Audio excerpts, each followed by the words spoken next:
असू नये. भग्न पावलेल्या मूर्तीची पूजा करू नये.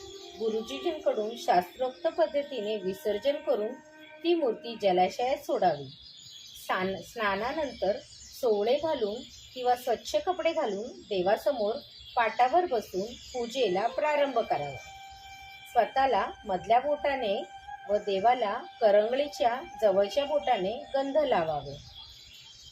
निरंजनात तेल व तूप कधीही एकत्र घालू नये. समईतील ज्योत दक्षिण दिशा सोडून असावी. समईत 1, 3, 5 विषम ज्योती असाव्यात. भस्माचा त्रिपुंड लावल्याशिवाय व गळ्यात रुद्राक्षमाळा धारण केल्याशिवाय शिवपूजा करू नये.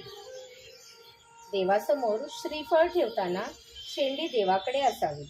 तसेच शेंडी देवासमोर धरूनच श्रीफळ फोडावे.